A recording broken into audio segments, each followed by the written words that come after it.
بسم اللہ الرحمن الرحیم۔ کہ جیسے ہی میلاد مصطفیٰ صلی اللہ علیہ وسلم کا مہینہ آتا ہے اور مسلمان اس مہینے میں خوشی منا کے اللہ تبارک و تعالیٰ کی بارگاہ میں درجات کی بلندی کا سامان کرنے کا ارادہ کرتے ہیں تو شیطان کو بہت تکلیف ہوتی ہے، اور شیطان نہیں چاہتا کہ مسلمان اپنے نبی سے اظہار محبت کے ذریعے اللہ تعالیٰ کا مزید قرب حاصل کریں، تو سینکڑوں قسم کے وسوسے ہمارے ذہن میں ڈالنے کی کوشش کرتا ہے۔ یہ خوشی کیوں مناتے ہیں، جھنڈے کیوں لگاتے ہیں، لائٹنگ کیوں کرتے ہیں، جلوس کیوں نکالا جاتا ہے، یہ کہاں سے ثابت ہے؟ کیا نبی کریم صلی اللہ علیہ وسلم نے ایسا کیا؟ کیا اس کا حکم دیا تھا؟ کیا خود صحابہ کرام نے ایسا کیا؟ کبھی کہتے ہیں صحابہ کرام ہم سے بڑھ کے عاشق رسول تھے، بتاؤ اگر کرنا ہوتا تو وہ کرتے، ہم کیوں کریں؟ تو اس طرح جب وہ پیدر پہ کویسچنز آتے ہیں، اور بات وہی ہے جو میں نے پہلے آپ کی خدمت میں عرض کی کہ ہمارے پاس ذہن میں دفاعی مواد تو موجود ہی نہیں ہوتا، وہ دلائل موجود نہیں ہوتے جس کی وجہ سے ہم سامنے والے کو قائل کر سکیں۔ تو بچے اولاً آتے ہیں گھر والوں کے پاس، جب وہاں سے کچھ نہیں ملتا تو وہ جاتے ہیں کسی مسجد وغیرہ میں، بعض اوقات وہاں پہ بھی لفٹ نہیں کرائی جاتی۔ تو پھر آج کل علم حاصل کرنے کا سب سے پاورفل ذریعہ ہے سوشل میڈیا، پھر جا کے بیٹھ جاتے ہیں سوشل میڈیا پہ، اور وہاں پہ ہر طرح کا جاہل ترین آدمی بیٹھا ہوا ہے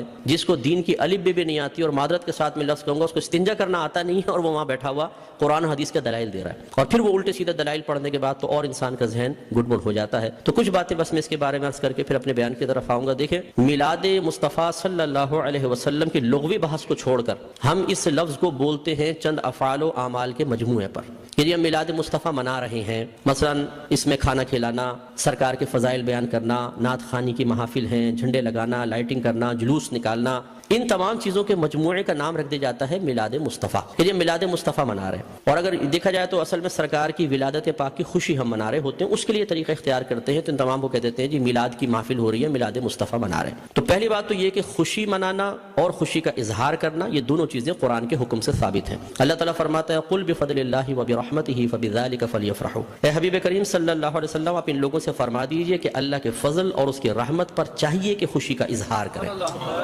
کہنے والا کون ہے؟ اللہ تبارک و تعالی۔ اور اگر میں آپ سے پوچھوں کہ اللہ کا سب سے بڑا ہم پر کیا گیا فضل کیا ہے اور اس کی نازل کردہ رحمت کیا ہے، تو ہر مسلمان بے اختیار کہے گا کہ ہمارے نبی کریم صلی اللہ علیہ وسلم سب سے بڑا اللہ کا فضل، سب سے بڑی اللہ کی رحمت کہ ہمارے سرکار کے قدموں سے ہمیں قرآن ملا ہے، ایمان ملا ہے، حتیٰ کہ اللہ تبارک و تعالی نے اپنی معرفت بھی اس وقت تک چھپا کر رکھی جب تک اپنے حبیب کو ظاہر کرنے کا ارادہ نہ فرمایا، حبیب کو ظاہر کیا اور پھر اپنی معرفت ہم تک پہنچائی۔ تو ہم نے تو اپنے نبی کے ذریعے سب کچھ پایا، تو آپ سے بڑھ کر فضل اور رحمت اور کیا ہوگا؟ اور خود اللہ تعالیٰ فرما رہا ہے کہ مسلمانوں کو چاہیے، اے حبیب ان سے فرمائیے، یقینی سی بات ہے کہ کافر کو تو مکلف نہیں بنایا جا رہا نا، مخاطب مسلمان ہی ہوں گے، کہ مسلمانوں سے کہیے کہ اللہ کے فضل اور اس کی رحمت پر چاہیے کہ خوشی کا اظہار کرے۔ اور دوسری آیت میں فرمایا وَأَمَّا بِنِعْمَةِ رَبِّكَ فَحَدِّثْ، اور اپنے رب کی نعمت کا خوب چرچا کرو۔ حدث تحدیث سے نکلا ہے، تحدیث کا مطلب ہوتا ہے اللہ تعالیٰ کی کسی عطا کردہ نعمت کو کسی کے سامنے ظاہر کرنا، چاہے وہ قول سے ہو، جسے ہم کہتے ہیں جی اللہ کا بڑا فضل ہے بونڈ لگ گیا، اللہ کا بڑا فضل ہے مکان بنا لیا، اللہ کا بڑا فضل ہے میرے بیٹے کی شادی ہو گئی، یہ ہم نعمت کا اعتراف اور اظہار کر رہے ہوتے ہیں۔ اور اسی طریقے سے مختلف اعمال و افعال سے بھی بعض اوقات تحدیث نعمت ہوتی ہے۔ ایک دفعہ ایک صحابی نبی کریم صلی اللہ علیہ وسلم کی خدمت میں آئے، جو پھٹے پرانے سے تھوڑے کپڑے پہنے ہوئے تھے، مفلوق الحال سے تھے، تو سرکار نے فرمایا کہ کیا تمہارے پاس کوئی مال نہیں ہے؟ عرض کیا رسول اللہ صلی اللہ علیہ وسلم الحمدللہ ہر طرح کا مال ہے، مویشی ہیں، دراہیم ہیں، دنانیر ہیں، باغات ہیں۔ تو سرکار نے شاید فرمایا پھر اللہ کی نعمت کا اثر آپ پر ظاہر ہونا چاہیے، اپنے آپ کو ایسا نہ رکھو بلکہ ایسے لباس پہنو، ایسی عادات و اطوار رکھو، ایسا طور طریقہ رکھو کہ لوگ جان جائیں کہ اللہ تعالیٰ نے آپ کو نعمتوں سے نوازا ہے۔ تو بتائیے کہ جب میلاد مصطفیٰ صلی اللہ علیہ وسلم آئے تو کیا ہمیں اپنے نبی کی اس طرح خوشی کا اظہار نہیں کرنا چاہیے تاکہ یہ ظاہر ہو کہ اللہ تعالیٰ نے ہمیں اپنے نبی کی سب سے بڑی نعمت سے نوازا ہے؟ جب عام دولت کے لیے سرکار نے فرمایا تمہیں اللہ نے دولت دی ہے، اس کا اثر تم پہ ظاہر ہونا چاہیے، اس نعمت کا اثر ظاہر ہونا چاہیے، تو بتائیے کہ جب میرے سرکار تشریف لائے اس نعمت کا اظہار کیوں نہیں چاہیے؟ تو یہ دونوں چیزیں قرآن سے ثابت ہے، تو خوشی منانا اور نعمت کا اظہار کرنا، جب اللہ تعالیٰ نے اس کا حکم دے دیا، اجازت دے دی، تو پھر ہر وہ طریقہ اختیار کرنا جائز ہوگا جس کو قرآن اور حدیث نے منع نہیں کیا ہے۔ یہ اچھی طرح اصول یاد رکھیے، کسی چیز کے جائز قرار دینے کے لیے دلیل نہیں چاہیے ہوتی، کسی چیز کو ناجائز قرار دینے کے لیے دلیل درکار ہے۔ مثال کے طور پر میں آپ سب سے پوچھتا ہوں جو آپ نے ٹوپیاں پہن رکھی ہیں، جائز ہے کہ ناجائز؟ بتائیں، بولیں، لائیں، ثابت کریں قرآن و حدیث، حضرت ثابت کریں کہ ایسی ہری پٹی نیچے اور اوپر سفید ہو، قرآن حدیث سے ثابت کریں۔ کر سکتے ہیں آپ؟ تو آپ کہیں گے بھی قرآن و حدیث سے اگر میں ثابت نہیں کر سکتا تم یہ بتاؤ کہ یہ جائز ہے ناجائز؟ اگر کہتے ہو ناجائز تم ثابت کر دو، میں نہیں پہنوں گا۔ اس طرح آپ نے چشمے پہنے ہوئے ہیں، آپ اس وقت رات کے تقریباً 9:30 بجے یہاں بیٹھ کر بیان سن رہے ہیں، لائٹنگ ہوئی ہے، یہ پکی چھت کے نیچے آپ بیٹھے ہوئے ہیں، میں مائک پہ بیان کر رہا ہوں، آپ اس کو سن رہے ہیں اسپیکر کے ذریعے، تو کیا یہ سب قرآن و حدیث سے ثابت ہے؟ یقینی سی بات ہے کہ نہیں۔ لیکن کیا یہ منع ہے؟ جب منع نہیں ہے تو پھر جائز ہے، یہ پہلا اصول یاد رکھیے گا۔ تو اگر کوئی آپ سے کہتا ہے کہ میلاد مصطفیٰ جائز ہے، آپ کہیں بالکل جائز ہے، وہ کہے قرآن و حدیث سے ثابت ثابت کرو. آپ کہیں کہ چلو میں بعد میں بولتا ہوں, پہلے تم یہ بتاؤ کہ ناجائز ہے, یس تو تم ثابت کرو. کوئی ایک آیت لا کر ایسی بتائیں, کوئی حدیث جس میں اللہ یا رسول نے فرمایا ہو کہ میلاد مصطفیٰ نہ مناؤ. اور جب اللہ تعالیٰ اس کے رسول منع نہ کر رہے ہوں تو پھر آپ اور میں کون ہوتے ہیں منع کرنے والے؟ بعض کہتے ہیں کہ جی سرکار نے ایسا نہیں کیا, صحابہ کرام نے نہیں کیا, نہ اس کا حکم دیا. یاد رکھیں یہ بھی کوئی قاعدہ ضابطہ نہیں ہے کہ اللہ کے نبی حکم دیں تو ہم کریں, حکم نہ ہو تو نہیں کر سکتے. صحابہ کرام کریں تو ہم کر سکتے ہیں, صحابہ کرام حکم دیں تو ہم کر سکتے ہیں, ورنہ نہیں کر سکتے. یہ کوئی ضابطہ قاعدہ نہیں ہے. اصل چیز وہی ہے جو میں نے آپ کو بتائی کہ اگر اللہ تعالیٰ اس کے رسول نے منع کیا ہے تو منع ہوگا, اور اگر منع نہیں کیا تو بالکل جائز ہوگا. اب میں اس کی آپ کو تھوڑی سی مثالیں بتاتا ہوں. دیکھیں آپ کی مسجدوں پہ گنبد اور مینار بنتے نہیں بنتے؟ آپ پوچھیں, کویسچن کریں, ہر مکتب فکر کی عبادت گاہ کے اوپر گنبد اور مینار ہے. کیا اللہ کے نبی نے اس کا حکم دیا تھا؟ صحابہ کرام نے حکم دیا؟ یا اللہ کے نبی نے بنائے یا صحابہ نے بنائے؟ نہیں, یہ بہت بعد کی ایجادات اور ہر مسجد کے اوپر ہیں. یہ کیسے بدعت اور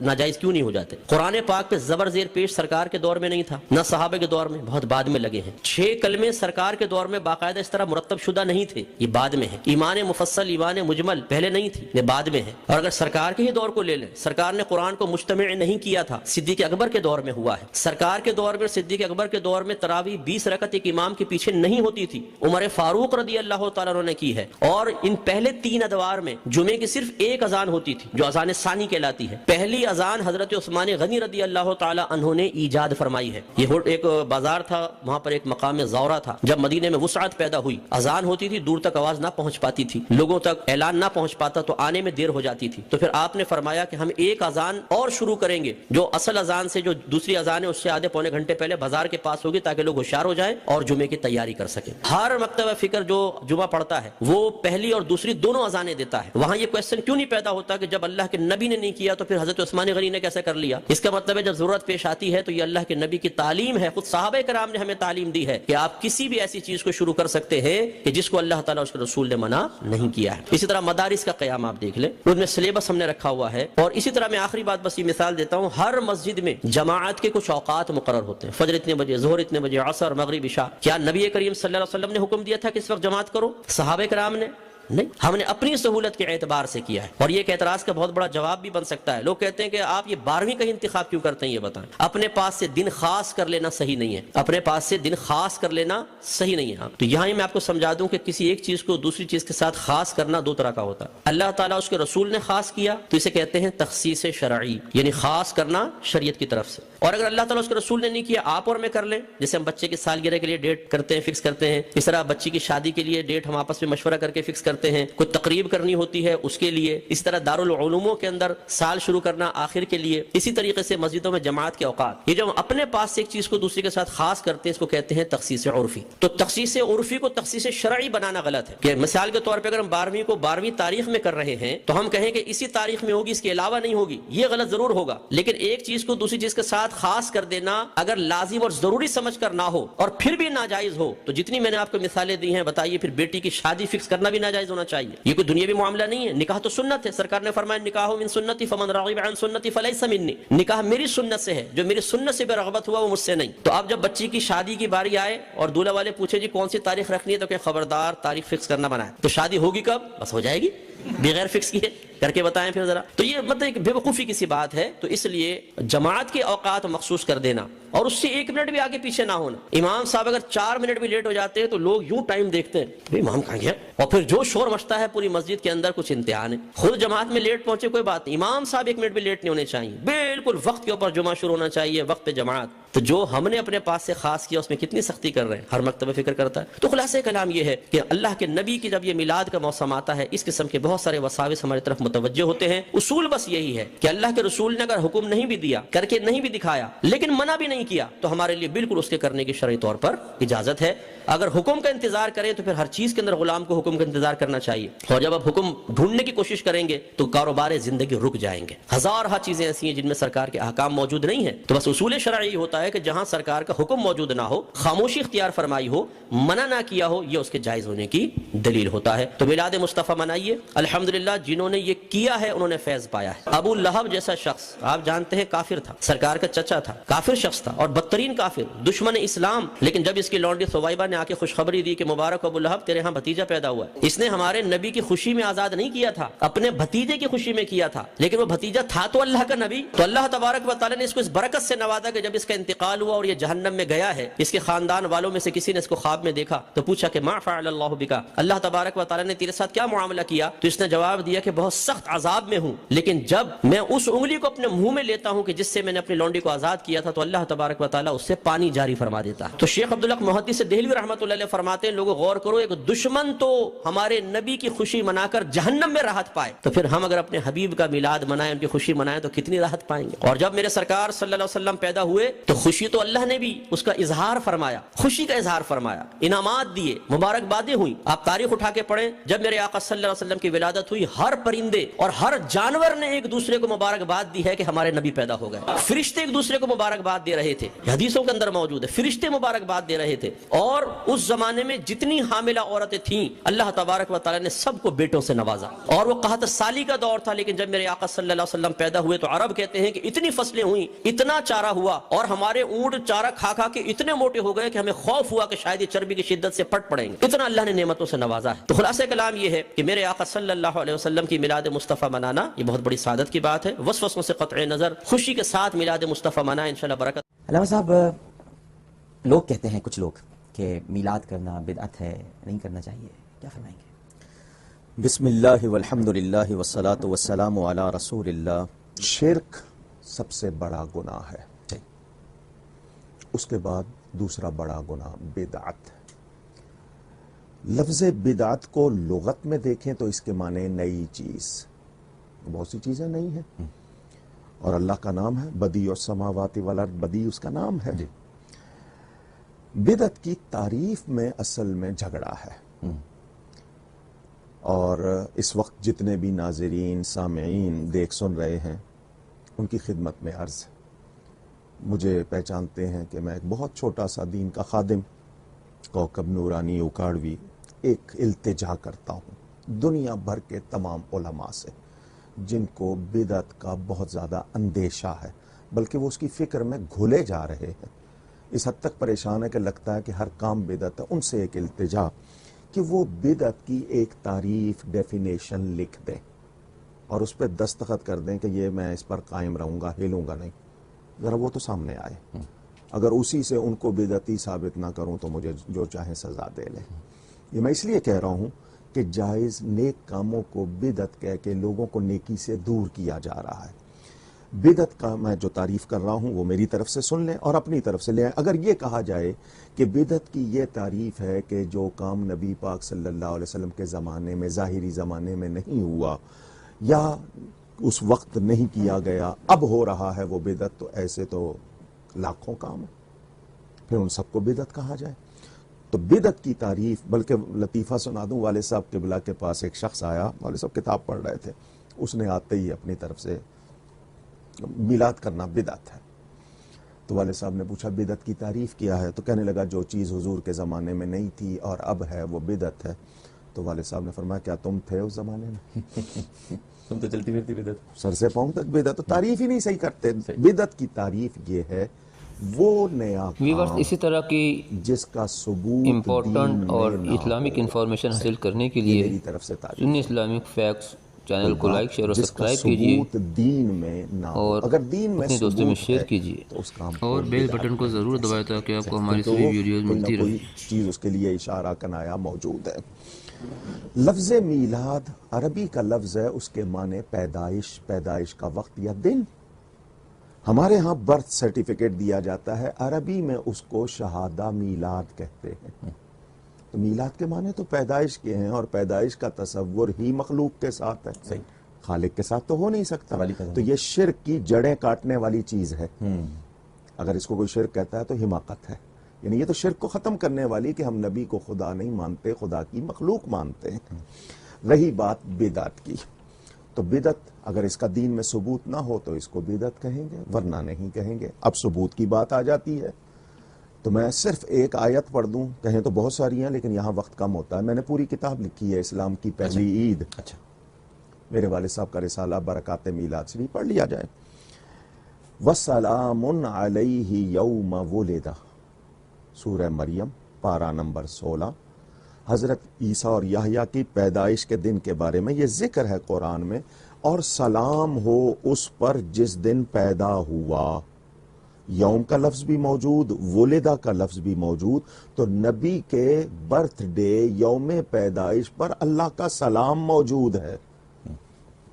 اس سے زیادہ اہمیت کا اور کیا بیان ہو سکتا ہے؟ قرآن بتا رہا ہے کہ نبی کی پیدائش کے دن پر اللہ کا سلام آ رہا ہے. اگر اس کی اہمیت نہیں ہے تو یہ بیان کیوں ہے؟ یعنی قرآن سے پتہ چل رہا ہے.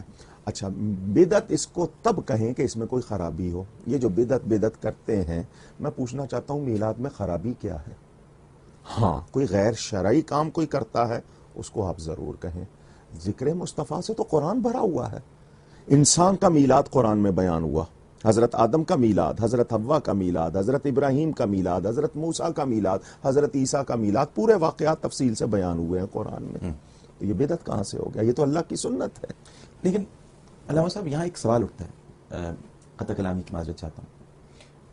چلیں یہ تو آپ نے بتایا اور یقیناً قرآن سے آپ نے ثابت کیا، لیکن اگر یہ اتنا ہی اہم ہے جو کہ قرآن جس کا ذکر کر رہا ہے، تو پھر معترضین کہتے ہیں کہ صحابہ کرام نے کیوں نہیں منایا؟ یعنی اگر یہ اتنی اہم بات تھی جو آپ بیان فرما رہے ہیں، تو صحابہ کرام رضوان اللہ تعالیٰ علیہم اجمعین نے اس دن کو اہتمام کے ساتھ کیوں نہیں منایا؟ اس بات کو دو طرح سے میں پیش کرتا ہوں. پہلی بات تو یہ کہ صحابہ کرام نے وہ بہت سے کام نہیں کیے جو آج ہم بہت اہتمام سے کرتے ہیں. صحیح. ایک نہیں، بہت سے کام ہیں. ہمارے ہاں بہت سے اجتماعات ہوتے ہیں، صحابہ کے ہاں حج کے سوا کوئی اجتماع نہیں ہوتا تھا. ہمارے ہاں قرآن کی 30 پاروں میں تقسیم ہے، صحابہ کے ہاں نہیں تھی. ہمارے ہاں قرآن پر زیر زبریں ہیں، صحابہ کے پاس نہیں تھی. ہمارے ہاں قرآن بڑے رنگین کاغذوں پہ بہت زیادہ کلر پرنٹنگ کے ساتھ ہے، صحابہ کے پاس نہیں تھا. ہمارے پاس مدرسے ہیں، اس میں پیریڈ ہیں. ہمارے پاس حدیث کے مجموعے ہیں، باب بندے ہوئے ہیں، ان میں چیپٹر ہیں، صحابہ کے پاس نہیں تھے. ختم بخاری کبھی صحابہ نے نہیں کیا تھا، ہمارے ہاں بڑے اہتمام سے ہوتا ہے. یہ میں لسٹ بنا رہا ہوں، اگر سناتا رہوں گا تو صبح ہو جائے گی. کم از کم 3-4 ہزار کاموں کی لسٹ میں نے بنائی ہوئی ہے جو صحابہ نے نہیں کیے اور بڑے اہتمام سے ہو رہے ہیں اور نیکی سمجھ کے ہو رہے ہیں، جائز اور بلکہ مبارک سمجھ کے ہو رہے ہیں. صرف میلاد پر اعتراض کیوں ہے؟ کیا سیرت کے جلسے صحابہ نے منائے اس اہتمام سے؟ کانفرنسیں کی، اس طرح کی ریلیز جس طرح کی روز نکلتی ہیں صحابہ نے نکالی. دستار بندی کے جلسے ہوتے تھے، کیا بینر لگائے جاتے کیا تھے؟ حضرت ابوبکر نے وصیت کی تھی کہ میرے انتقال کے بعد ان کا میرا دن یوم منایا جائے؟ ان کا دن، حضرت عمر کا دن، حضرت عائشہ صدیقہ، ان تمام کے دن، اپنے مدرسوں کے دن، 100 سالہ اور گنتی کے بغیر تھوڑے سے دن کے بعد 150 سالہ، یہ کیا صحابہ نے منائے تھے؟ صرف میلاد پر یہ بات. اور میں ایک دلیل چاہتا ہوں سب سے. آپ ماشاء اللہ، اللہ تعالیٰ نے آپ کو بہت ذہانت دی ہے. میری ایک چھوٹی سی ریکویسٹ پورے لوگوں سے، قرآن سے، حدیث سے، کسی کچی کتاب سے مجھے یہ دلیل دکھا دیں، یہ قانون دکھا دیں کہ جو کام صحابہ نے نہیں کیا وہ نہیں کیا جا سکتا. کہیں سے دکھا دیں. منکرین میلاد کے پاس میلاد سے منع کرنے کی ایک چھوٹی سی کچی دلیل بھی نہیں ہے، اور میرے پاس میلاد منانے اور جواز میں ہزاروں دلیلیں ہیں. قرآن سے بھی ہیں، حدیث سے بھی ہیں، عمل صحابہ سے بھی ہیں. کتاب کا نام ہے الدر المنظم. شیخ الدلائل. شیخ الدلائل کا مطلب دلائل الخیرات کے استاد تھے. مکہ مکرمہ ہجرت کر گئے تھے. حضرت حاجی امداد اللہ مہاجر مکی کے ساتھی تھے، بہت بڑے عالم. شیخ عبدالحق محدث الہ آبادی، ایک تو محدث دہلوی ہیں، وہ نہیں، یہ محدث الہ آباد. ان کی لکھی ہوئی کتاب الدر المنظم مجتبائی مطبع سے انڈیا میں چھپی تھی، اس کے بعد پاکستان میں چھپی ہوئی ہے، موجود ہے. اس میں انہوں نے 2 حدیثیں نقل کی ہیں صحابہ کی. ایک حضرت سیدنا عباس بن عبد المطلب رضی اللہ تعالی عنہما، حضور صلی اللہ علیہ وسلم کے چچا، اپنے گھر والوں کے ساتھ میلاد منا رہے تھے. نبی پاک صلی اللہ علیہ وسلم تشریف لے گئے ان کے ہاں. فرمایا کیا ہو رہا ہے؟ ان کا حضور آپ کا میلاد منا رہے ہیں. وہ ذکر کر رہے تھے میلاد کے واقعات. حضور نے فرمایا تمہارے لیے جنت ہو گئی. ایک حدیث اس کتاب سے. دوسری صحابہ جمع ہیں اور ذکر کر رہے ہیں اور کہہ رہے ہیں آج کا دن ہے، آج کا دن ہے، جمع ہو کر. حضور نے ان سے فرمایا کیا کر رہے ہو؟ ان کا حضور آپ کا ذکر میلاد. فرمایا تمہارے لیے میری شفاعت ہو گئی. یہ 2 حدیثیں میں نے اس کتاب سے سنائی ہیں. حوالہ اس کتاب کا اس لیے دیا کہ وہ ان لوگوں کے استاد کی لکھی ہوئی ہے جو اعتراض کرتے ہیں، تاکہ ویسے تو میں اپنے حوالے بھی دے دوں۔ پھر عید کا لفظ قرآن میں موجود ہے۔ میلاد کے حوالے سے میں نے آیت سنا دی، اللہ فرماتا ہے فَلْيَفْرَحُوا قُلْ بِفَضْلِ اللَّهِ وَبِرَحْمَتِهِ فَبِذَلِكَ فَلْيَفْرَحُوا، فرما دیجئے کہ اللہ کا فضل اور اس کی رحمت ملنے پر خوشیاں مناؤ۔ تو نبی پاک کو تو فضل عظیم کہا گیا، رحمت للعالمین کہا گیا، اور فرمایا گیا کہ رحمت اور فضل ملے تو خوشیاں مناؤ۔ اللہ فرما رہا ہے خوشیاں مناؤ، اور کہا جائے کہ یہ بدعت ہے تو یہ قرآن کے خلاف ہوئی یا نہیں؟ ایک آیت میں اللہ فرماتا ہے وَأَمَّا بِنِعْمَتِ رَبِّكَ فَحَدِّثْ، اور اپنے رب کی نعمت کا خوب چرچا کرو۔ میرے نبی سے بڑی نعمت کون سی ہے؟ تمام نعمتیں ان کا صدقہ۔ اللہ فرما رہا ہے چرچا کرو۔ تو میلاد کیا ہے؟ اچھا، آنے کے بعد آنے کا ذکر، لقد جاءکم رسول، حضور تشریف لے آئے، اب قرآن نازل ہونا شروع ہوا ہے، اللہ فرما رہا ہے بے شک آ گیا تمہارے پاس بڑی شان والا رسول۔ آنے کے بعد آنے کا ذکر تو اللہ کا طریقہ ہے، اور میلاد میں یہی تو بتایا جاتا ہے کہ حضور تشریف لے آئے۔ ہم آج میلاد منا کے کیا کہہ رہے ہیں کہ وہ تشریف لے آئے، تو یہ تو اللہ تعالیٰ کی سنت ہے، اس کو بدعت کہنا کتنی عجیب بات۔ تو صحابہ کرام کا میلاد منانا، مجھے بتائیں مسلم شریف میں حدیث ہے یا نہیں؟ جب نبی پاک صلی اللہ علیہ وسلم پیر کے دن ربیع الاول کی 12 تاریخ مدینہ منورہ پہنچے، صحابہ نے جلوس نہیں نکالا؟ کیا جھنڈے نہیں لہرائے؟ یا رسول اللہ کے نعرے نہیں لگائے؟ بچیوں نے دف بجا کے گیت نہیں گائے؟ خوشی نہیں منائی؟ حضور صلی اللہ علیہ وسلم خود پیر کے دن کا روزہ کیوں رکھتے تھے؟ فرمایا فیہ ولدت، اس دن میں پیدا ہوا۔ وہ تو ہر ہفتے اپنا برتھ ڈے مناتے تھے، اس کو بدعت کہنے کا کیا مطلب؟ تو نبی کے عمل کے بعد تو صحابہ کے عمل کا سوال ہی نہیں ہو سکتا، خود نبی منا رہے ہیں۔ تو یہ جو ہم تاریخ کا تعین کر لیتے ہیں، اور ایک اعتراض یہ بھی اٹھتا ہے، میرے عزیز و سامعین، حضور کی میلاد جو ہے کب تک مناؤ گے؟ 12 ربیع الاول تک، کل تک، پرسوں تک، ایک مہینے تک؟ اعلیٰ حضرت تو ہمیں یہ سکھا کر گئے حشر تک ڈالیں گے ہم، حشر تک ڈالیں گے ہم پیدائش مولا کی دھوم، مثل فارس نجد کے قلعے گراتے جائیں گے، خاک ہو جائیں عدو جل کر مگر ہم تو رضا، دم میں جب تک دم ہے ذکر ان کا سناتے جائیں گے۔ میلاد کا موسم جیسی آتا ہے، ماہ ربیع النور، یہ بہت سارے چہروں کو ایک الگ امتیازی شان دیتا ہے۔ ربیع الاول میں بہت سارے چہرے پہچانے جاتے ہیں، کچھ اجلے ہو جاتے ہیں، کچھ کالے ہو جاتے ہیں، کچھ جگہ لائٹ بہت زیادہ ہو جاتی ہے، کچھ جگہ اندھیرا بھی زیادہ ہو جاتا ہے۔ اس سے پتہ چل جاتا ہے کہ ربیع الاول شریف یہ ایک کسوٹی ہے جو دلوں کے اندر موجود نور ہو کہ بغض ہو چہرے پر لے کر آ جاتا ہے۔ الحمدللہ سنیوں کے چہرے بھی جگمگاتے ہیں، مسجدیں بھی جگمگاتی ہیں۔ کیوں نہ ہو، جب دنیا اپنے بچوں کے برتھ ڈے منانے میں لاکھوں روپے خرچ کرتی ہے، ہم کائنات کے آقا و مولا کی ولادت پر خوشی کا اظہار کریں۔ یہ ہمارے حصے میں آئی ہوئی قسمت کی بات ہے، یہ ہمارے نصیبے کی بات ہے۔ بہرحال میں آپ کو ایک بات عرض کرتا ہوں، اعلیٰ حضرت کا ایک شعر، حشر تک ڈالیں گے ہم۔ اکثر ہوتا یہ ہے کہ اعلیٰ حضرت امام اہل سنت فاضل بریلوی رحمۃ اللہ تعالیٰ علیہ کے اشعار سمجھ میں نہ بھی آئے تو مجمع جھومتا ہے، اس لیے کہ وہ عشق کی زبان ہے، لیکن اگر سمجھ میں بھی آ جائے تو ایمان تازہ ہوتا ہے۔ ایک واقعہ آپ کو معلوم ہونا چاہیے، میلاد کے موسم میں کیا ہوا تھا۔ جب نبی پاک صلی اللہ علیہ وسلم کی ولادت پاک ہوئی، حضور اکرم صلی اللہ تعالیٰ علیہ وسلم کی ولادت جس سال ہوئی عام حالات میں نہیں تھی، بلکہ سال بھر عجیب و غریب واقعات پیش آئے تھے پوری دنیا میں، جس کو ارحازات کہا جاتا ہے۔ حضور اکرم صلی اللہ علیہ وسلم کی ولادت کے سال جو عجیب و غریب واقعات پیش آئے، ان میں سے ایک یہ ہے کہ عرب کی سرزمین جو کئی سالوں سے بارش نہیں برستی، آج بھی اس سال اتنی بارش ہوئی تھی کہ پورے عرب کی سرزمین میں سبزے اگ گئے اور لوگوں کی خوشحالیاں بڑھ گئیں، جو کئی سالوں سے قحط سالی کے شکار تھے سب ختم ہو گئیں۔ اس سال عرب میں جتنے بھی مکہ مکرمہ میں بچے پیدا ہوئے، ہر ایک کے گھر میں لڑکا ہی پیدا ہوا۔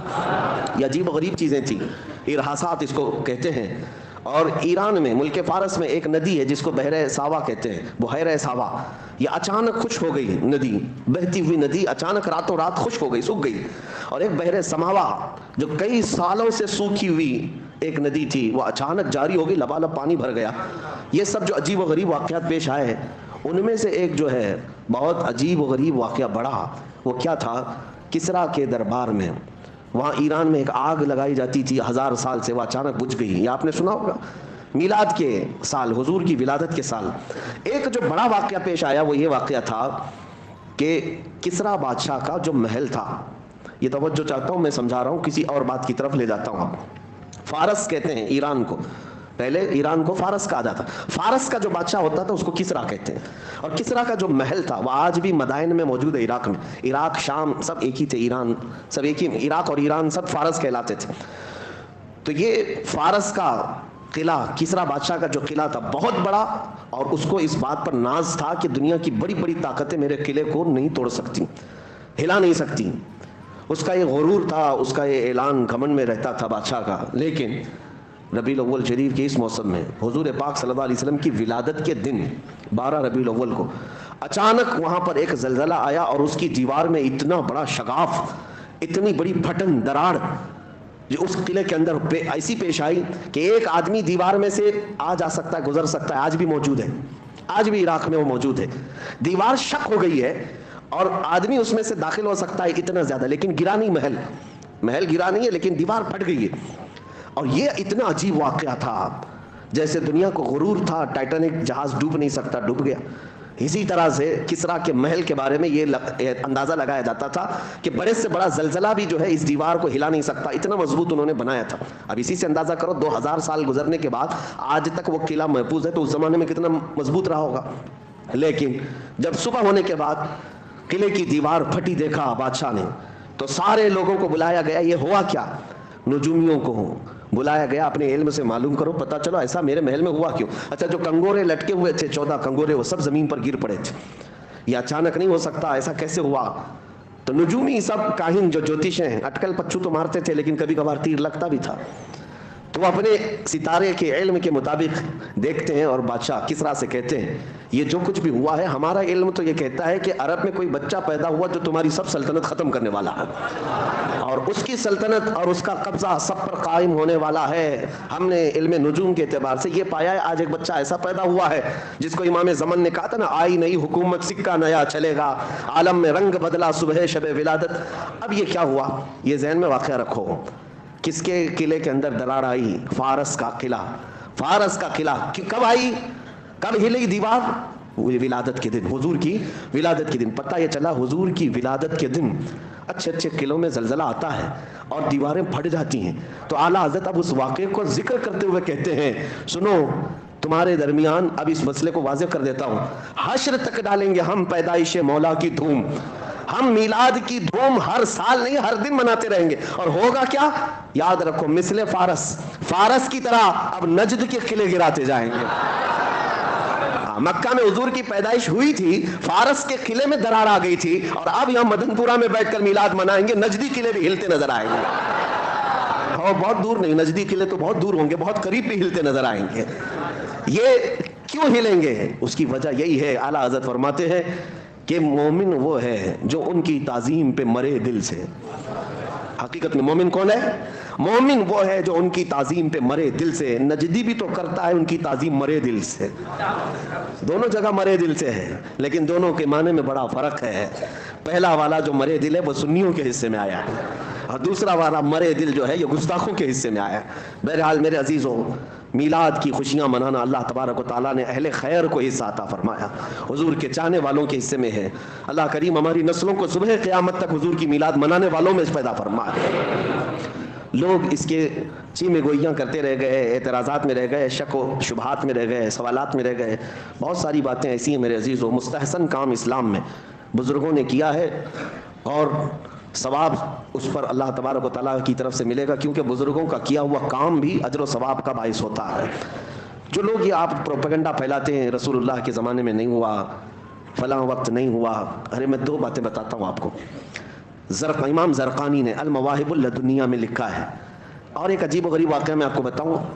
حضور اکرم صلی اللہ علیہ وسلم کی ولادت جس دن ہوئی نا 12 ربیع الاول شریف کو، اس رات کو اللہ تعالیٰ نے کائنات کے جانوروں کو بولنے کی طاقت دی، سارے جانوروں کو. امام زرقانی نے المواہب اللدنیہ میں اس روایت کو نقل فرماتے ہیں اس رات جانوروں کو بولنے کی طاقت دی گئی. لیکن کیا بولنے کی؟ ہر جانور دوسرے جانور کو حضور کی آمد کی بشارت دے رہا تھا اور مبارکبادیاں پیش کر رہے تھے کہ مبارک ہو شہ کونین تشریف لائے ہیں، نبی پاک صلی اللہ علیہ وسلم تشریف لائے. ہر جانور دوسرے جانور کو بشارت دے رہا تھا. امام زرقانی نے کتاب میں لکھا ہے، میں یہی محسوس کرتا ہوں وہ کتنے خوش نصیب 4 پیر کے جانور تھے جو حضور کی آمد پر مبارکبادی دے رہے تھے. ان غلیظ 2 پیروں کے جانوروں سے تو بہتر ہے جو حضور کی میلاد پر شرک کے فتوے لگاتے ہیں. حضور اکرم صلی اللہ علیہ وسلم کی آمد پر ناک بھون سکیڑتے ہیں، ان سے بہتر تو وہ 4 پیر کے جانور تھے جو آمد مصطفیٰ پر خوشیاں منا رہے تھے. اب جو سوال ہے وہ میں آپ کے ذہن سے اس کو دور کرتا ہوں، پھر میں اپنے موضوع پر آتا ہوں. میلاد کی محفل محفل ہے جو پروپیگنڈا پھیلایا جاتا ہے. مکہ میں حضور پیدا ہوئے, نبی پاک صلی اللہ علیہ وسلم مکہ میں پیدا ہوئے, سب کو پتہ ہے نا. کچھ لوگ کہتے ہیں کہ حضور کی پیدائش کی خوشیاں تو مکہ میں منائی نہیں گئی تھی, 1400 سال کے بعد اب سب صرف بریلوی منانے لگ گئے, بریلوی منانے لگے. حضور جب پیدا ہوئے تھے تب تو خوشیاں کوئی منایا نہیں تھا. ان ظالموں سے اتنا ہی پوچھو, حضور جب پیدا ہوئے تھے تو ایمان والے وہاں تھے کہ کافر تھے؟ مکہ میں کون لوگ تھے؟ حضور پاک صلی اللہ علیہ وسلم کی ولادت کے وقت یا تو ان کی ماں حضرت آمنہ وہ اہل ایمان میں سے ہیں, یا آپ کے دادا حضرت عبد المطلب. باقی سب کون تھے؟ وہ لوگ تو نہیں منائیں گے جو کفار و مشرکین تھے, وہاں پر بت پرستی کے شکار تھے. اور اگر ان کو یہ لگتا ہے کہ مکہ والے نہیں بنائے تھے, اور اگر ان کا تعلق بھی انہی کی ذریت سے ہے, تو ہمیں سوال اور جواب کرنے کی ضرورت بھی نہیں. آپ کا تعلق, آپ کا خاندان, آپ کو مبارک. مکہ والے نہیں منائے تھے, سچ کہتے ہو آپ نہیں منائے تھے, اس لیے نہیں منائے تھے کہ کافر تھے, مشرکین تھے, اس لیے نہیں منائے. ہاں ہم بتاتے ہیں منایا کون تھا. حضور اکرم صلی اللہ تعالیٰ علیہ وسلم کی ولادت کی خوشیاں یہ کہتے ہیں نا کہ مکہ والے نہیں منائے تھے, لیکن 53 سال حضور نے مکہ میں زندگی گزاری. 53 سال کے بعد جب حضور ہجرت کر کے مدینے آ رہے تھے, میرے آقا صلی اللہ علیہ وسلم کی ہجرت کی وہ تاریخ یاد کرو. اللہ کے نبی صلی اللہ علیہ وسلم عام حالتوں میں مدینے میں داخل نہیں ہوئے. مدینے والے مسلسل 9 دن سے میرے آقا کے انتظار میں پورا دن گزارتے تھے. مدینے سے نکل آتے, سنیت الوداع کی گھاٹیوں پر جمع ہو کر کے ٹکٹکی باندھ کر دیکھتے تھے کہ رسول اللہ مکہ سے نکل چکے ہیں, مدینے کب آنے والے ہیں, کب آنے والے ہیں. شام تک انتظار کرتے اپنے گھروں پر جاتے تھے. جب حضور اکرم صلی اللہ علیہ وسلم حضرت ابوبکر صدیق کے ساتھ مدینہ طیبہ میں داخل ہونے کا وقت آیا, پورے مدینے والوں میں جو خوشیوں کی لہر تھی, بخاری شریف میں بھی موجود ہے, مسلم شریف میں بھی موجود ہے. بنو نجار وہاں کا مشہور خاندان ہے مدینے کا, وہاں کی بچیاں اپنے ہاتھوں میں دف لے کر کے آ گئیں, غلام حبشی بھی نیچے آ گئے, جوان مرد بھی اتر آئے, عورتیں اپنے گھروں کی چھت پر تھی. اور سبوں نے جب آفتاب رسالت کو چمکتے ہوئے دیکھا, پکار کر کہا طلع البدر علینا من ثنیات الوداع وجب الشکر علینا ما دعا للہ داعی. وہ بچیاں گنگناتی تھی جس کو بخاری نے نقل کیا ہے, یہ کہتی تھی سنیت الوداع کی گھاٹیوں سے 14ویں کا چاند ہم پر طلوع ہو گیا ہے, ان کے آنے پر ہم پر اللہ کا شکر واجب ہو گیا ہے کہ اللہ کی طرف بلانے والا رسول اب ہمارے شہر میں آیا ہے. یہ خوشیاں منائی تھی. حضور کی ولادت کی خوشیاں مکہ والے نہیں منائے تھے, یہ تو ان کو یاد ہے, لیکن حضور کے مدینے میں داخل ہونے کے وقت مدینے والے جو خوشیاں منائے تھے یہ کیوں نہیں یاد ہے؟ تمہیں مبارک ہو ابو جہل, ابو لہب, اتبا و شیبہ کا خوشیاں نہ منانا, اور سنیوں کی قسمت میں بنو نجار کی وہ بچیاں آئی ہیں, اور الحمدللہ آج ہم میلاد کی خوشیاں مناتے ہیں تو اہل مدینہ کے نقش قدم پر چلتے ہیں, مدینے والوں کی اقتدا کرتے ہیں. الحمدللہ مدینے والے حضور اکرم صلی اللہ علیہ وسلم کی آمد پر خوشیوں کا اظہار کیے تھے, اور آج ہم انہی کے نقش قدم پر جب جب محفلیں سجاتے ہیں میرے آقا کے استقبال میں کھڑے بھی ہوتے ہیں, سلام بھی پیش کرتے ہیں. یہ مدینے والوں کا طریقہ. اللہ تبارک و تعالی ہمیں ہمیشہ مدینے والوں کا ایمان عطا فرمائے. اب چلتے چلتے یہ بات بھی کلیئر کر دوں, چونکہ ہر بات ریکارڈ ہوتی ہے, کئی لوگوں تک پہنچتی ہے, کئی لوگوں کو کڑتی بھی ہے, تو تھوڑے اور کڑا کے ہی جائیں کہ جو کہتے ہو کہ مکہ والے نہیں منائے تھے. نہیں, تمہیں پتہ نہیں, تمہارے باپ دادے بھی منائے تھے. ابو لہب نے خوشی منائی تھی, یہ بخاری شریف میں موجود ہے. حضرت عباس رضی اللہ تعالیٰ عنہ حضور کے چچا ہیں, ابو لہب کے چھوٹے بھائی ہیں, سگے چچا ہیں. ابو لہب کے مرنے کے بعد حضرت عباس رضی اللہ تعالیٰ عنہ نے اس کو خواب میں دیکھا. گستاخ تھا, حضور کو تکلیف دیتا تھا, اذیت دیتا تھا, لیکن بعد میں نا حضور کی پیدائش کے وقت تو دشمن نہیں تھا. حضرت عباس کہتے میں نے اپنے بھائی کو کب مرنے کے بعد دیکھا خواب میں, بخاری کی حدیث ہے. پوچھا کیا حال ہے تیرا؟ ابو لہب کہتا روز انگاروں میں جلتا ہوں, روز انگاروں میں جلتا ہوں, لیکن پیر کا دن آتا ہے تو میری شہادت کی انگلی کو ٹھنڈا کر دیا جاتا ہے, میں منہ میں اس کو رکھتا ہوں, چوستا ہوں تو ٹھنڈک محسوس ہوتی. حضرت عباس نے پوچھا ایسا کیوں پیر کے دن؟ ابو لہب کہتا ہے اس لیے کہ پیر کے دن میرے بھتیجے محمد پیدا ہوئے تھے, اور میری لونڈی, میری کنیز سویبہ آ کر مجھے خبر دیتی ہے کہ تمہارے مرحوم بھائی عبداللہ کے گھر میں بیٹا پیدا ہوا. مجھے اس دن خوشی تھی, دلی خوشی تھی. میں نے اس انگلی سے اس کو کہا جا آج تو آزاد ہے. میں نے اپنی کنیز کو اس انگلی سے آزاد کیا تھا, اس کا صلہ مجھے قبر میں آج بھی دیا جاتا ہے. کہتے ہیں نا میلاد کی خوشی نہیں منائے, باپ دادے منائے ہیں, تم نے پڑھا نہیں ہے, پڑھا نہیں ہے. کافر و مشرک اگر حضور کی آمد کی خوشی پر لونڈی آزاد کیا, اسے قبر میں سکون دیا جا رہا ہے. اللہ کا کروڑا احسان ہے کہ تم عاشق رسول ہو, مصطفیٰ کریم صلی اللہ علیہ وسلم کے چاہنے والے ہو. اگر اللہ کے حبیب صلی اللہ علیہ وسلم کی آمد کی خوشیوں میں کا اظہار کرتے ہو, یقیناً یہ باعث ثواب بھی ہے اور باعث اجر بھی ہے انشاءاللہ العزیز. اس سے تمہارے مراتب بلند ہوں گے انشاءاللہ. نبی پاک صلی اللہ علیہ وسلم کی میلاد منانا ایک اور انداز سے میں آپ کو بتا دوں, بہت ضروری بھی ہے, بہت ضروری ہے. کیوں جانتے ہیں آپ کہ کچھ عقیدہ ہمارا واضح ہونا ضروری ہے. آپ رسول کو کیا سمجھتے ہیں؟ حضور پاک صلی اللہ علیہ وسلم کے معجزات ایسے ہیں کہ کبھی کبھار ہو سکتا ہے کہ کوئی آدمی حضور کے معجزات دیکھ کر کے یہ کہنا پڑے کہ وہ خدا ہے. جیسے عیسائی گمراہ ہو گئے نا, عیسیٰ علیہ السلام کو مردے زندہ کرتے دیکھا, مٹی کے پرندوں کو پھونک مار کر اڑاتے دیکھا, کوڑ اور اندھے لوگوں کو ہاتھ رکھ کر کے صحیح کرتے ہوئے دیکھا, تو ان کو کہہ بیٹھے کہ یہ عیسیٰ اللہ کے بیٹے ہیں. عزیر علیہ السلام کو یہودی کہنے لگ گئے یہ اللہ کے بیٹے ہیں.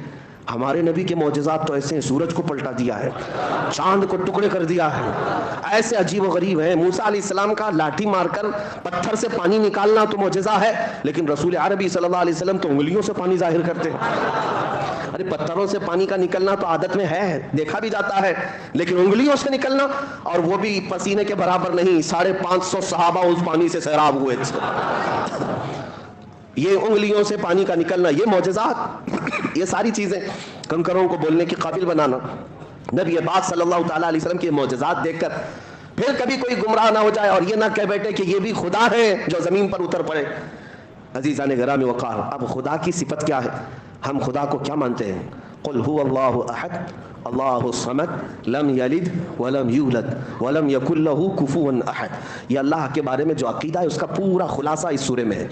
اے محبوب آپ فرماتے وہ اللہ ایک ہے, اللہ الصمد, اللہ بے نیاز ہے, کسی کا محتاج نہیں. اب جو بات آتی ہے وہ اصل بات ہے, لم یلد ولم یولد, وہ کسی سے پیدا نہیں ہوا اور اس سے کوئی پیدا نہیں ہوا. اللہ کسی سے پیدا ہوا ہے, کسی کا بیٹا ہے, نہ وہ کسی کا باپ ہے. وہ پیدا کسی سے نہیں ہوا اور نہ اس سے کوئی پیدا ہوا. یہ مین عقیدہ ہے.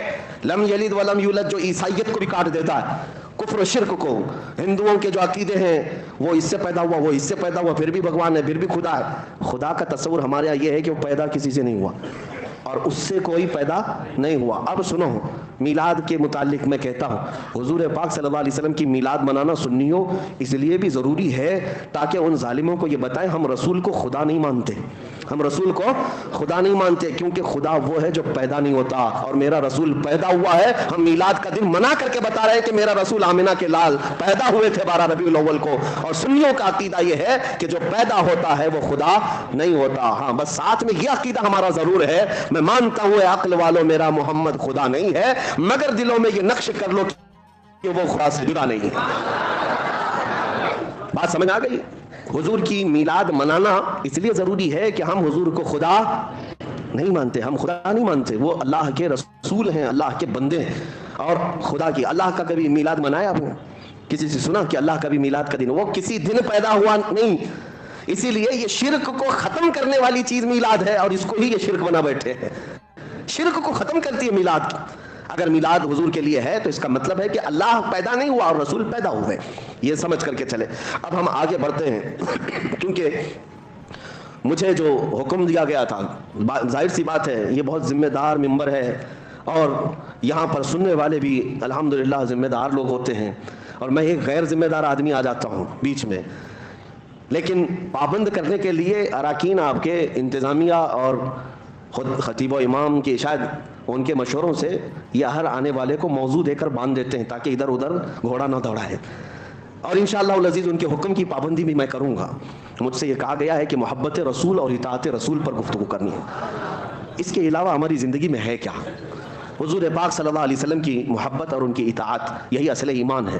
اور جو اب تک کی باتیں میں نے تمہید میں کہا, یہ میلاد کا موسم ہے, ضروری تھا آپ کے درمیان کرنا, اس لیے میں یہ ساری باتیں آپ کے سامنے رکھا تاکہ آپ کے دماغ میں خلیش نہ ہو. کیونکہ یہ موسم ہی ایسا ہے, بہت کیڑے سوشل میڈیا پہ باہر آتے ہیں, بہت آتے ہیں. دیکھنا آپ بہت ساری چیزیں میلاد کے متعلق, سارے پتہ نہیں ہر سال یہ ان کے پاس فکس موجود رہتا ہے. جیسی ربیع الاول کا چاند نظر آیا شروع ہو گیا, صحابہ نے نہیں منایا, تابعین نے نہیں منایا, اولیاء نے نہیں منایا. بھولے بھالے سنیوں کو صرف اور صرف یہی ساری باتیں کرنے. ان کو اب تک یہ شرم نہیں آتی کہ ان کی شادیوں کے کروڑوں کے خرچے کون سے صحابہ نے منائے تھے. یہ جس طرح کے اجتماعات اور کانفرنسیں جو کچھ بھی ہوتی ہیں کون سے صحابہ نے بنایا. اور یہ اب تو حالت یہ ہے کہ قومی وطن یعنی دن منانا ان کے نزدیک تو جائز ہے. یعنی نیشنل ڈے سعودی میں تو بہت دھوم دھام سے منایا جاتا ہے. ان سے پوچھو کون سے صحابی نے نیشنل ڈے بنایا تھا. نیشنل ڈے پر پوری چھٹی, ہر جگہ چراغاں, خوشیاں. حضور کی میلاد پر ہی ساری دلیلوں کی ضرورت. اور اب تو آپ دیکھ رہے ہیں جب اللہ کے نبی صلی اللہ علیہ وسلم کے نہ ہو سکو تو پھر اللہ تمہیں ہر ذلیل کے قدموں پر ڈال دے گا. حضور کے نہیں ہو سکے تو پھر کہاں ہوں گے؟ ہر گھر جھنڈا لگانے پر تو تیار ہیں, میرے مصطفیٰ کے جھنڈے پر اعتراض ہے. اور لوگوں کو راضی کرنے کے لیے کہاں کہاں جھنڈا لگایا، یہاں بھی لگایا، وہاں بھی لگایا، گھر پہ بھی لگایا، پیشانی پہ بھی لگایا، پھر بھی دیکھو بیچاری حکومت تم کو ہی دہشت گرد کہہ رہی ہے. جھنڈے لگاؤ، 4 لگاؤ، ملک کے لگایا، اور بی جے پی پارٹی کے بھی جھنڈے لگایا، پھر بھی دہشت گرد تم ہی ہو. تم ان کو راضی نہیں کر سکتے. میں اس جماعت کی بات کر رہا ہوں جو حضور کی میلاد پر شرک و کفر اور بدعت کے فتوے لگائی اور باقی سارے نیتاؤں کے جھنڈے لگا کر گھومتے رہے. لیکن الحمدللہ ہمیں اس بات کا فخر ہے کہ ہم ایرے غیرے جھنڈوں کی طرف نہیں گئے. میرے ملک کے جھنڈے کی توہین نہیں کرتا میں. ہمارے ملک کا جھنڈا ہمارے لیے عزت کا اور فخر کا سبب ہے، لیکن ساتھ میں ہم یہ اعلان ضرور کرتے ہیں، کسی کی جے وجے کیوں پکاریں، کیا غرض ہم کو؟ کسی کی جے وجے کیوں پکارے، کیا غرض ہم کو؟ ہمیں کافی ہے سید اپنا نعرہ یا رسول اللہ.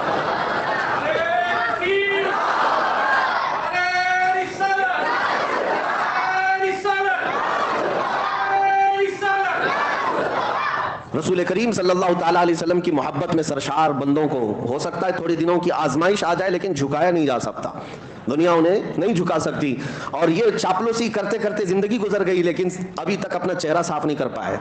چہرہ صاف ہو بھی نہیں پائے گا. زندگی پر دہشت گردی کا ٹائٹل ان کے ساتھ جڑا رہے گا. اسی لیے ہم کہتے ہیں آ جاؤ ہمارے ساتھ میلاد مناؤ، حضور پاک صلی اللہ علیہ وسلم کی خوشیوں میں شامل ہو جاؤ، اور پھر انشاءاللہ العزیز اللہ تعالیٰ تمہارے سینے میں بھی وہ رعب ڈالے گا. آج ہم دشمن کی آنکھوں میں آنکھیں ڈال کر بات کرتے ہیں تو صرف اس لیے کہ ہم نے تمہاری طرف فضلہ نہیں کھایا کسی کا، بلکہ ہم جو کھاتے ہیں وہ میرے مصطفیٰ کے قدموں کی برکت کھاتے ہیں. اور ہم ڈنکے کی چوٹ پر پھر یہ کہتے ہیں تیرا کھاواں تیرا گنگاواں یا رسول اللہ. ہاں، حضور کی میلاد